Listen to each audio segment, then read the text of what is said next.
Wat wij bereiken willen is omdenken voor onze redenatie die achter het bezwier zit. Dat is een mensgerechte redenatie. Dus wij vinden dat de beleidsregel, dat die nou tapast wordt, terug deputaire steden, die tertaliert dat op dit stuit 20% van de squallen een ontheffing of een deelontheffing krijgt voor Fries onderwijs of voor onderdelen van het Fries onderwijs. Wij vinden dat dat onrechtmatig is, onbehoorlijk bestuur en ik onwettelijk.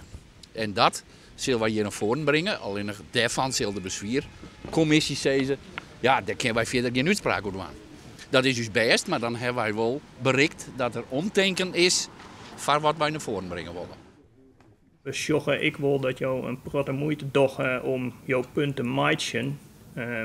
Jouw zoen is voor jezelf uitzichtje kennen of er net besluiten genomen worden op basis van deze beleidsregel waar wel rechtsbescherming in hier besteedt.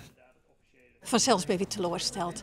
Maar wij hebben altijd weten dat het heel erg is om beleidsregels aan te vluchten. Dat in de regel gewoon gezegd wordt van kinnet, het staat in de wet, kinnet, beleidsregel, dat is beleidsvrijheid van bestuur en kinnet aanvluchten. Dus wij hebben hier altijd rekening mee gehouden. Het is uw recht om ons te uiterien, net alleen nog in wat wij zeggen willen, maar ook in hoe wij het zeggen en in hokkertaal als wij het zeggen. Het is uw recht en het is het recht van alle bijen om ons heen. Dat kun je net ontnemen. En dat gaat voor mij heel fier. Dus, ja. Ja, dus de mogelijkheid om nog een keer naar het college van de meestgeruchten te gaan in Utrecht, had je ook nog in Holland? Ja, de zaak is daar al bekend.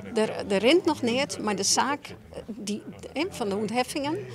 En dat wij het er net maar eens binnen. En ook wel Wakker Groenen, die is er al bekend. Dus ja, dat is nou een mogelijkheid om daarheen te gaan. We kunnen helemaal naar het Europees Hof voor de Rechten van de Mens in Straatsburg.